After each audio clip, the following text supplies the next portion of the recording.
most of the people in this country have no idea what it takes to put the food on their table. You think bees are underappreciated? Taken for granted? Yeah, bees are underappreciated. Sometimes I think beekeepers are underappreciated. Come on, you! Most people would have trouble getting to sleep with a couple of dozen bees buzzing around. But Hackenberg never worries about getting stung. That's just part of the business. You know, it's like stopping for traffic lights in New York. How many times have you been stung? Oh, like, probably the thousands and thousands and thousands of times. Now, I've had days when I might have 120 bee stings in one day. You? I mean, myself. Your body builds up an immunity to it. If I were to get stung 125 times, I'd be sick. You'd probably be in the hospital. In a good year, he can make $100,000 profit. But this past year has been a financial disaster. And it all began one afternoon last November when he checked on some of his hives in Florida. When I pulled into a bee yard in Florida, there was 400 hives of bees. That 3 weeks before that looked great.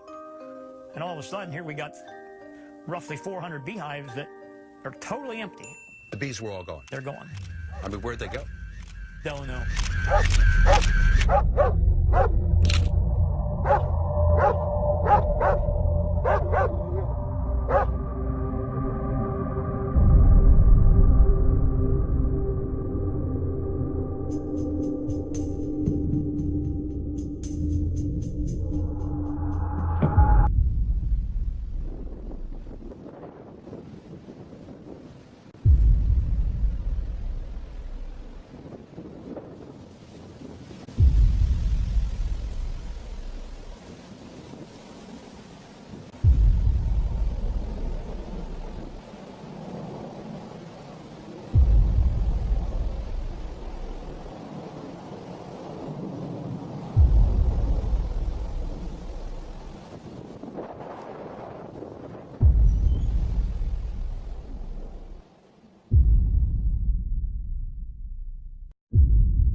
There is a growing citizens movement demanding an explanation of chemtrails. The bees, what about the bees? Is it farm chemicals? If it's farm chemicals, why are the bees just as dead 1,000 miles into the wilderness? Try to tell people this that are in the bee community. I've tried.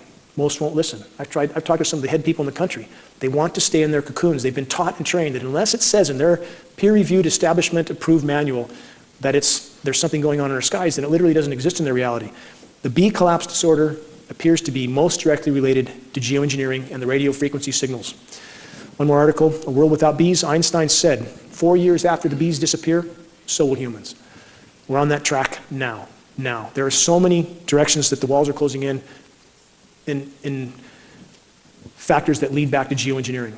So many roads lead back to geoengineering. And crawled around. I mean, seriously, I got down on my hands and knees and crawled around. And then there's no dead bees. There are no dead bees anywhere. I mean, you can't find any bees. They flew off someplace. And never came back. Never came home. Did you ever seen that before? No.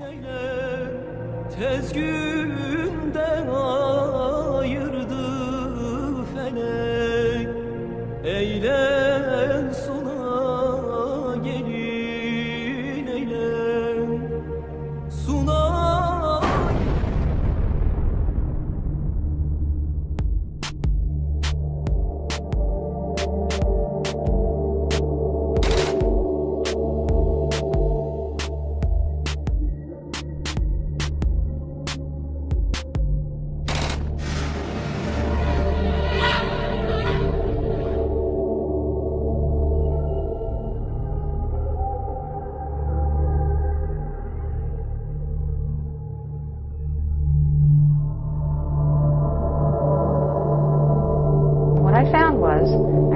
Spiking since the early 1990s in barium, aluminum. But Rosalind Peterson of California Skywatch says health department records show a sharp increase in both chemicals in the water supply of Northern California, dating from the time the huge contrails first appeared over her home in Mendocino County.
most of the people in this country have no idea what it takes to put the food on their table. You think bees are underappreciated? Taken for Yeah. granted? Yeah, bees are underappreciated. Sometimes I think beekeepers are underappreciated. Come on, you. Most people would have trouble getting to sleep with a couple of dozen bees buzzing around. But Hackenberg never worries about getting stung. That's just part of the business. You know, it's like stopping for traffic lights in New York. How many times have you been stung? No,